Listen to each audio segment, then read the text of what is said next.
Le quiero invitar a abrir su Biblia, por favor, en el Salmo 126. Y quiero que usted piense en lo siguiente. Seguramente cuando usted era niño, le era muy fácil el poder imaginar cosas, el soñar algunas cosas, el aspirar a algunas cosas. Incluso yo creo que cuando éramos niños, nosotros no nos poníamos límites en las cosas que nosotros queríamos hacer o que pretendíamos lograr. Y bueno, esto se mostraba o se evidenciaba a través del juego. El juego era una expresión a través de la cual nosotros mostrábamos cuáles eran nuestras aspiraciones, nuestros deseos, nuestros anhelos. Y algunos seguramente pues se sentía que iba a ser un gran deportista, o alguno pensaba que quizás iba a ser un gran artista, o a lo mejor alguien, y sí se le cumplió, pensaba ser un gran médico, o no sé cuál era el sueño o la aspiración que había en ti. Pero va pasando el tiempo y cuando vamos nosotros creciendo, no sé por qué, y bueno, a lo mejor tiene que ver con la realidad que vamos enfrentando, pues vamos perdiendo esos sueños o esas aspiraciones. Por ejemplo, yo me acuerdo que cuando era niño, yo quería ser Superman.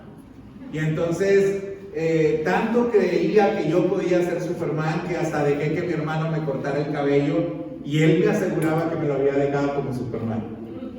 Imagínense cómo me lo dejó muy mal. Y luego no solo eso, incluso me amarré una toalla, me subí al techo de la casa y me aventé porque yo quería volar, porque yo no tenía límites, porque yo creía que había cosas que se podían hacer. Fui creciendo, llegué a la secundaria y yo jugaba básquetbol, y entonces yo pensaba y aspiraba que podía ser como Michael Jordan. Se me hace que me quedé un poquito atrás con ese sueño, pero yo creía que era posible. Yo decía, sí, yo puedo moverme como él, yo puedo saltar como él. Y no podía saltar como él, y ahora menos, ¿verdad? Pero tenía ese deseo, tenía ese anhelo. Y luego fui creciendo, pasé a la preparatoria, luego a la universidad, y me fui topando con la realidad, y entonces vi que había una diferencia entre los sueños y entre la realidad. Y llegó un momento en el cual empecé a dejar de soñar y empecé simplemente a conformarme con vivir la vida como yo siempre la había vivido, como todos la vivían, y pensar que no había algo distinto que podía ocurrir o que podía suceder en mi vida. Yo quiero preguntarle, ¿cuántos de nosotros no nos ha pasado así?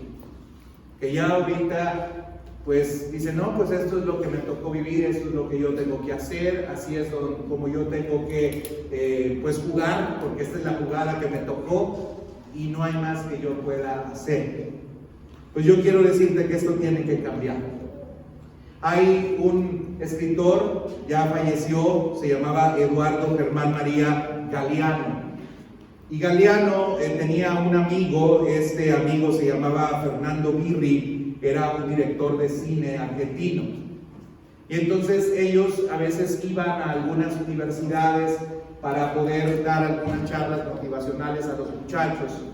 Y en alguna ocasión un muchacho se acercó con ellos y le preguntó, ¿y la utopía para qué sirve? ¿El sueño para qué sirve? Y entonces este cineasta o este director de cine le dijo, la utopía está en el horizonte. Y cuando nosotros caminamos 2 pasos, esta se aleja 2 pasos más.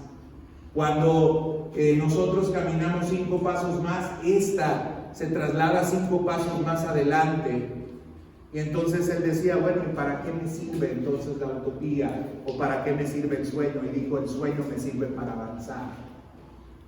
Nadie puede avanzar en la vida si solamente está pensando en que en esta condición en la que nosotros estamos, esa es la condición en la que nos vamos a quedar. Los sueños sirven para avanzar y tenemos que seguir soñando. De alguna manera, sí, a lo mejor ya como adultos hemos aprendido algunas cosas, hemos conocido algunas cosas, pero no debemos de dejar de soñar o de aspirar a algo. El Salmo 126 dice, cuando Jehová hiciere volver la cautividad de Sión, seremos como los que sueñan. Entonces nuestra boca se llenará de risa y nuestra lengua de alabanza. Entonces dirán entre las naciones, grandes cosas ha hecho Jehová con estos. Grandes cosas ha hecho Jehová con nosotros. Estaremos alegres. Haz volver nuestra cautividad, oh Jehová, como los arroyos del Negev. Los que sembraron con lágrimas, con regocijo segarán.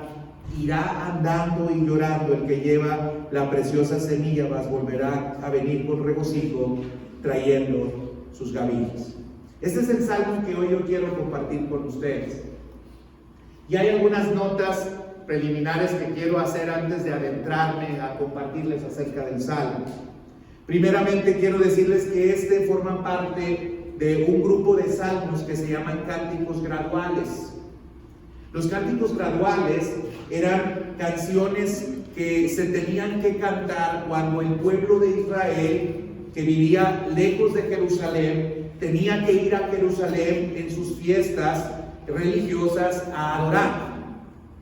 Y era muy común entonces que, como el templo estaba en Jerusalén y no había otro lugar de reunión y de adoración para los judíos, ellos tenían que ir a Jerusalén tanto determinado tiempo para que pudieran adorar a Dios. Y cuando ellos iban hacia Jerusalén, pues en el camino iban cantando, ¿no? A lo mejor ellos no tenían como nosotros sonido en la camioneta o en el carro para poner música y en el trayecto hacer más sencillas las cosas e ir cantando, pero cantaban en el camino. Los caminos eran muy largos, eran difíciles, y entonces ellos iban cantando en el camino. Y uno de los cánticos que ellos hacían eran estos cánticos graduales. Esta serie de cantos estaban ahí. El Salmo 126 estaba entre los cánticos que ellos tenían que hacer cuando iban a Jerusalén. Y algo interesante es que este cántico está dividido en dos partes. La primera parte corresponde al versículo 1 al 3 y la segunda parte corresponde a los versículos 4 al 6. En la mayoría de las versiones de la Biblia, el versículo 1 al 3, los verbos están dados en forma pasada. Lo interesante es que la versión Reina Valera del 60 nos aparece solamente el último de los verbos, nos aparece en forma pasada. Todos los demás no están en forma pasada. Y viendo algunas otras versiones de la Biblia, como la Biblia de las Américas, la Biblia latinoamericana, la Biblia Dios habla hoy, la Nueva Biblia Viva, la Nueva Traducción Viviente, la Nueva Versión Internacional, la Reina Valera de 1995, me di cuenta que no solamente el último verbo que aparece en estos versículos está en tiempo pasado, sino que todos los verbos están en tiempo pasado entre los versículos 1 al 3. Lo cual, y revisé varios comentaristas bíblicos, nos permite a nosotros afirmar o decir que la primera parte habla acerca de un sueño vivido. Y la segunda parte, es decir, los versículos 4 al 6, nos habla acerca de la resolución que tienen estos que cantaban de seguir soñando. Es decir, fíjense cómo deberíamos de leer entonces este salmo, considerando los verbos en tiempo pasado. Dice: cuando el Señor restauró de la cautividad Sión, nos parecía que soñábamos. Entonces nuestra boca se llenó de risa y nuestra lengua de cantos de alegría. Entonces decían entre las naciones: grandes cosas ha hecho el Señor con estos. Grandes cosas ha hecho el Señor con nosotros, estaremos alegres. Noten cómo cambia el texto en relación a la primera lectura que yo hice.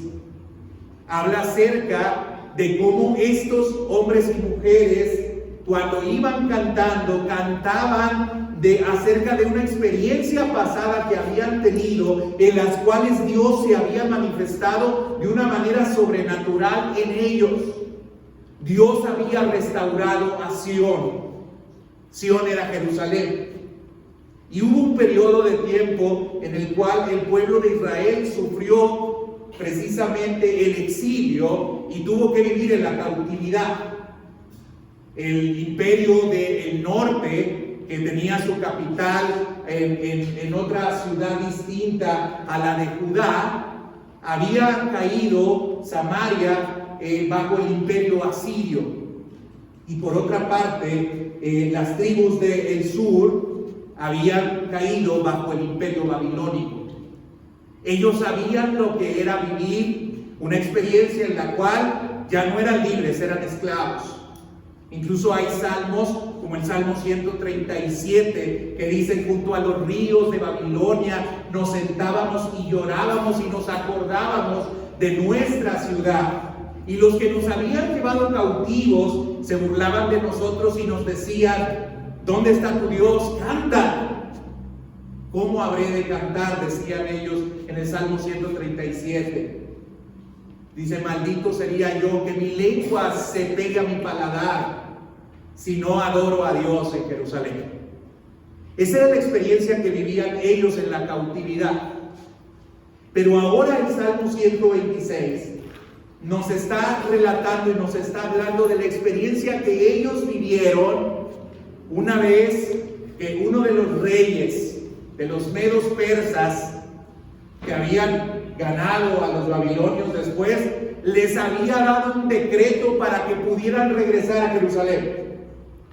Después de estar esclavos, después de ser burlados, después de vivir experiencias bien tristes, Dios, a través de un decreto que hizo un rey llamado Ciro, les permite a ellos regresar.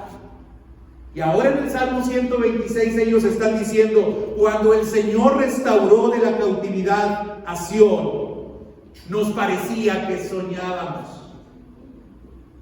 ¿No ha vivido quizás usted alguna experiencia restauradora en su vida, que a veces hasta le dice a quien está al lado de usted: oye, pellízcame para ver si es cierto que esto está ocurriendo o esto está pasando? Todo sigue su curso normal y natural, las cosas no cambian nunca, todo es cotidiano, pero de pronto algo extraordinario sucede, ocurre en nuestras vidas, y entonces es cuando nosotros decimos: pellízcame, yo no sé si realmente esto es cierto o no es cierto, si estoy soñando o lo estoy viviendo. Eso pasaba con el pueblo de Israel. Era inaudito que alguien que tenía el control sobre ellos de pronto les dijera: ¿saben qué? Váyanse, regresen a su ciudad. Es más, hay algunos vestigios y hay algunos datos que nos permiten ver cómo incluso hubieron reyes, como en el caso de Nehemías, que algunos reyes le dieron a Nehemías incluso hasta recursos para poder reconstruir el muro de Jerusalén. Eso era un sueño. Eso no era fácil que ocurriera ni que pasara, pero estaba pasando, estaba sucediendo en la vida de ellos, y este era el sueño vivido.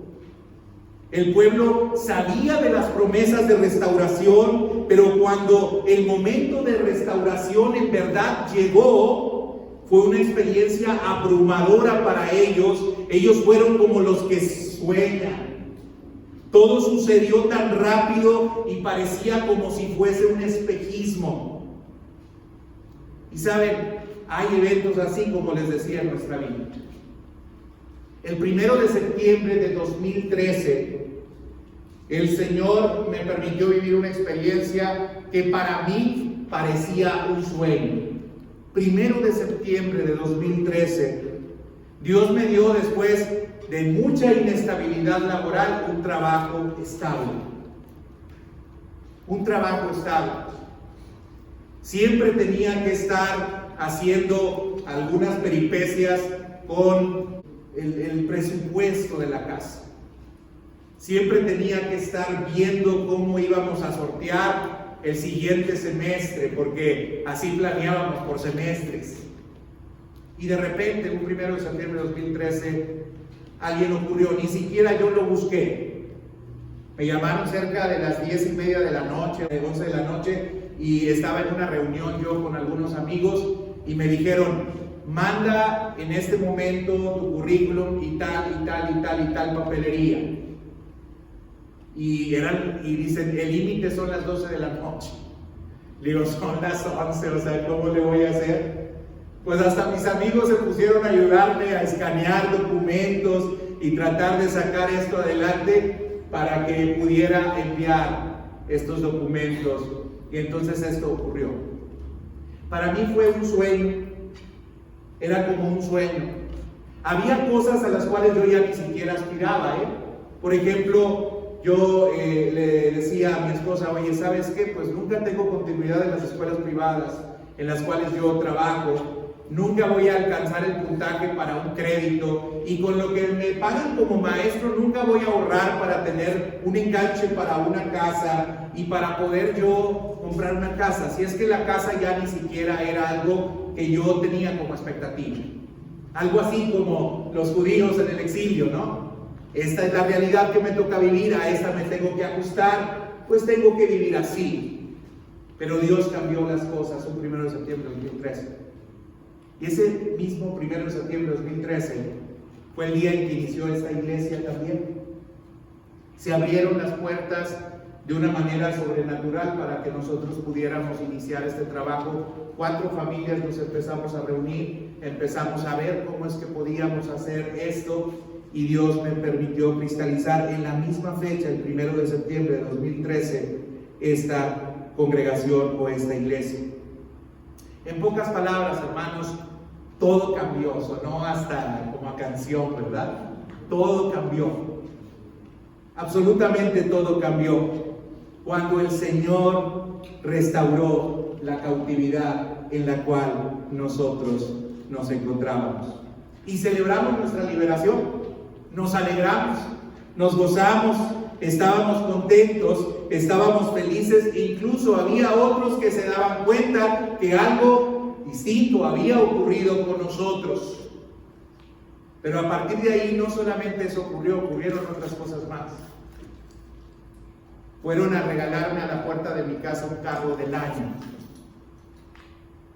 ¿Cómo ocurrió eso? No sé, yo pensé que lo estaba soñando. Yo dije, solamente con Marco Antonio Regil es posible. ¡Un auto! Pero no, llegó un auto a mi casa. Y pasados 2 años llegó una camioneta también nueva, del año.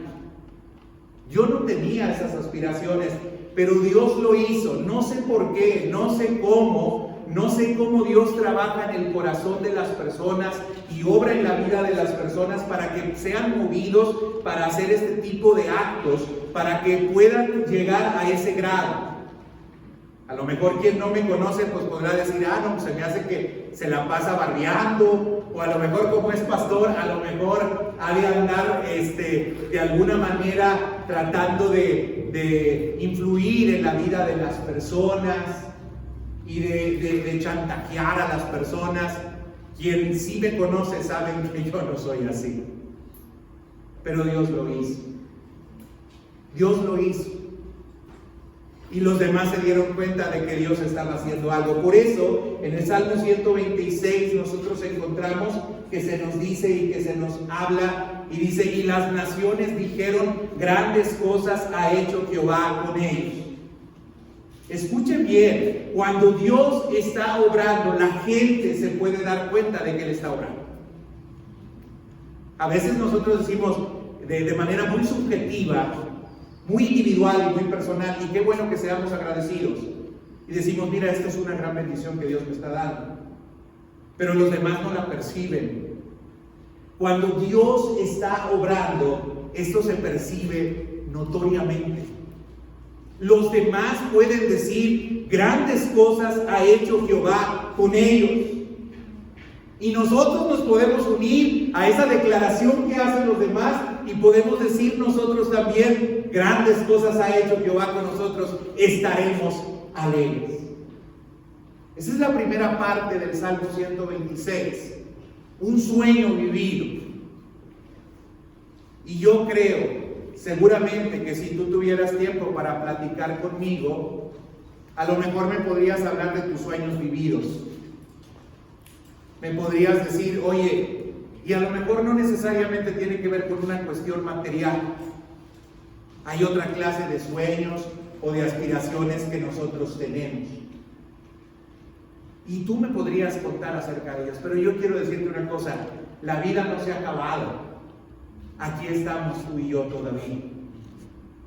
Y la segunda parte del Salmo me parece muy importante, porque la segunda parte del Salmo ya no solamente habla acerca de una experiencia pasada vivida, sino que ahora nos habla acerca de la resolución que un pueblo toma para seguir soñando. Hermano, el límite al cual tú has llegado no es el límite. Lo que tú has alcanzado no es lo máximo que tú puedes alcanzar. Dios tiene cosas mejores todavía para ti. Y lo tenemos que aprender a expresar. Por eso los que cantaban lo expresaban y lo decían de la siguiente manera: restáuranos, oh Señor. Y la pregunta es, bueno, pues ¿qué no los había restaurado ya? La pregunta es, pues ¿qué no los había sacado de la cautividad? Pues ¿qué Dios no había obrado de una manera sobrenatural en la vida del pueblo de Israel? Sí. Pero hay una resolución en la vida de estas personas por decir, yo tengo que seguir soñando. Yo tengo que seguir creyendo. Yo tengo que seguir aspirando a algunas otras cosas más que Dios puede y quiere hacer en mi vida. Y yo me pregunto si no te has conformado ya. Yo me pregunto si no has dicho, bueno, ya hasta aquí. Pues no vivo mal, tengo una familia pues relativamente estable, tengo pues lo suficiente para comer, para vestir. No quiero ser malinterpretado, no te estoy hablando acerca solamente de cosas materiales.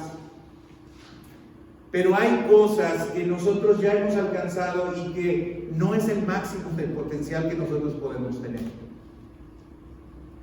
Y es necesario tener una actitud en la cual nosotros empezamos a resolver el que Dios siga restaurando nuestras vidas. Y fíjense cómo dice el salmista: restáuranos, oh Señor, de la cautividad como los arroyos del Negev. Yo quiero que veamos cómo eran los arroyos del Negev, para que entendamos la figura literaria que está utilizando el salmista para decirnos de qué manera es que nosotros queremos que Dios nos restaure. La población o el territorio de Israel era una parte, era desértica, y esta parte desértica era el Negev. Había arroyos que regularmente estaban secos, la mayoría del tiempo estaban secos. Sin embargo, estos arroyos del Negev estaban cerca de algunas montañas, y cuando había una precipitación o cuando llovía, algo que ocurría es que esos arroyos inmediatamente se llenaban de agua, incluso salían de sus cauces así de manera inmediata. De la sequedad a la abundancia total de un momento a otro. De no llevar nada de agua a tener agua abundante de un momento a otro. Así nosotros tenemos que resolver vivir clamando y pidiéndole a Dios que obre nuestras vidas.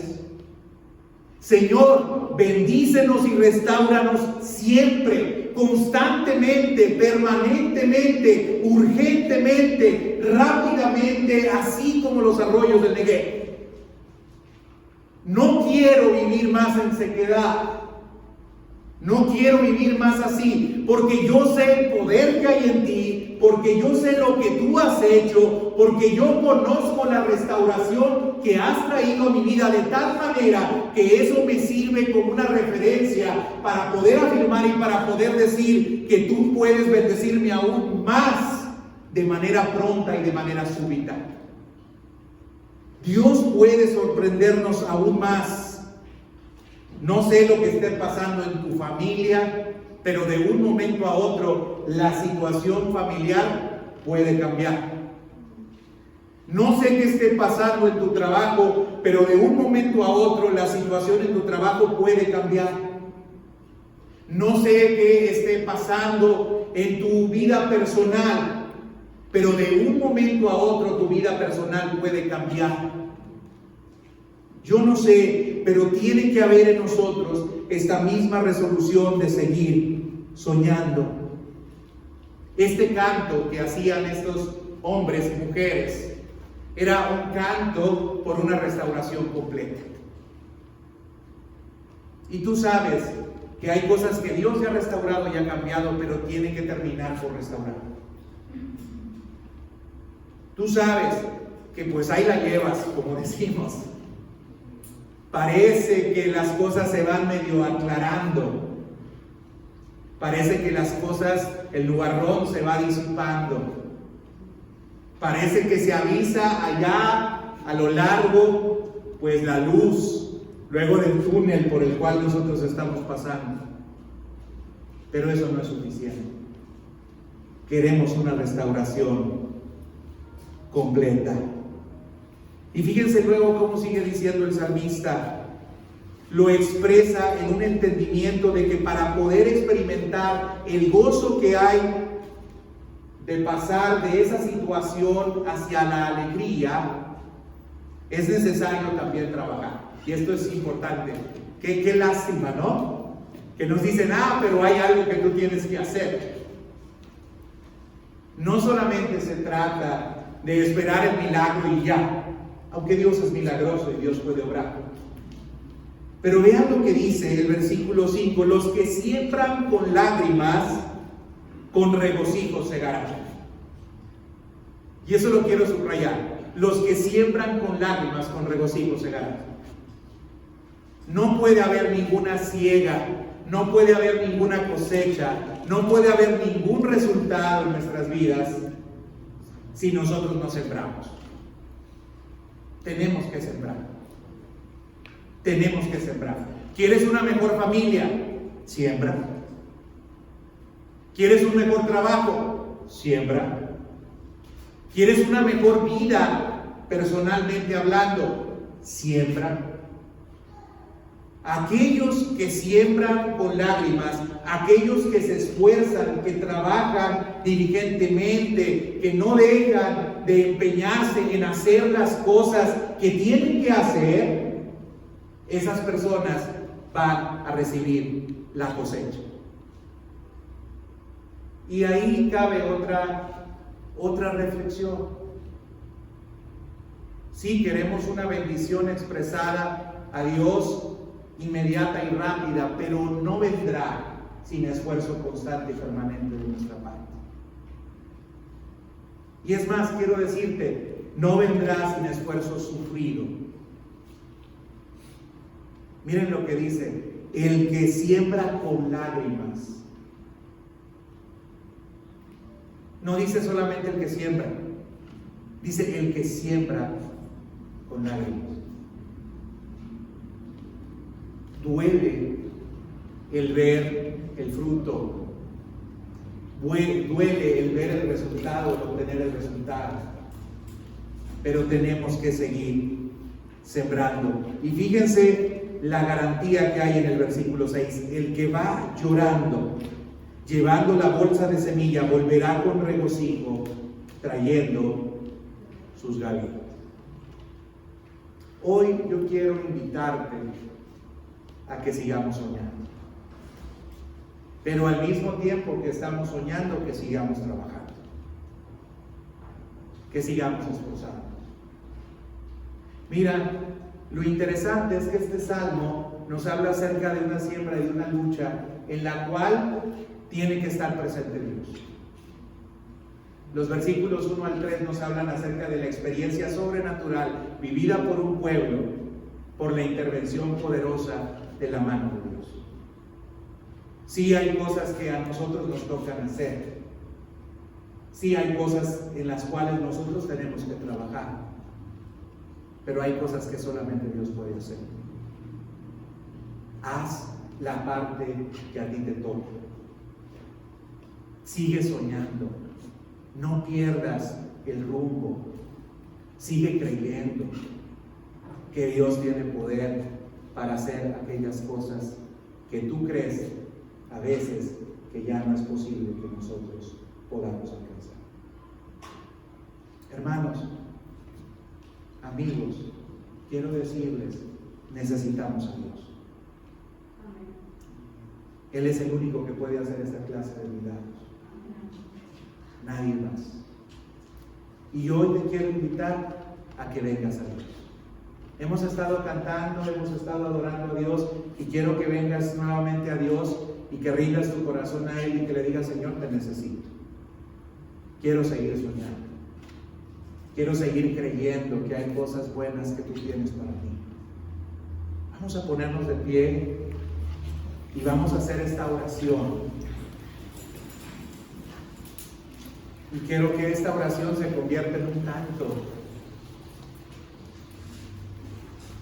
Quiero que esta oración se convierta en una expresión y una resolución tuya por seguir creyendo. Creer en Dios. ¿Alguien quiere creer junto conmigo todavía? ¿Quiere seguir creyendo? Yo quiero seguir creyendo. Quiero seguir creyendo. Dios lo va a hacer. No renuncies, no renuncies. Dios lo va a hacer. Dios tiene el poder. Vamos a orar y vamos a decirle: Señor Jesús, gracias te damos, porque tú tienes poder para hacer mucho más abundantemente de lo que nosotros pedimos y entendemos. Porque tú tienes el amor, la gracia y la misericordia suficiente y más que suficiente para darnos, Señor, el fin que esperamos. Gracias, Señor, porque podemos ir a tu palabra y podemos ver que los milagros son posibles, que tú puedes restaurar lo que está destruido, que tú puedes cambiar lo que parecía no podía ser cambiado, que tú puedes conciliar las cosas que nosotros por mucho tiempo hemos tratado de conciliar, que tú puedes modificar los resultados estériles que hemos tenido a pesar de que nos hemos esforzado mucho por algunas cosas. Pero hoy, Señor, caemos en cuenta que se trata de ti. Se trata de lo que tú quieres y puedes hacer.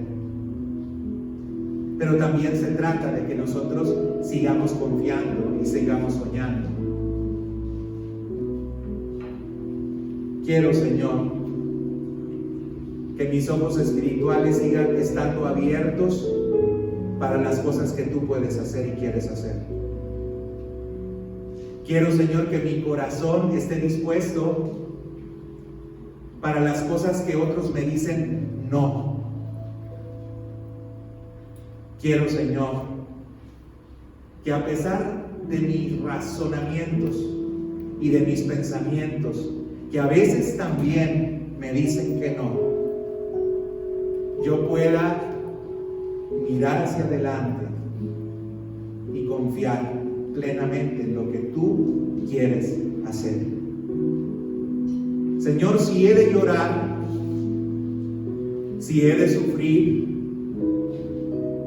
si he de experimentar dolor en el trayecto y en el camino, no importa, Señor.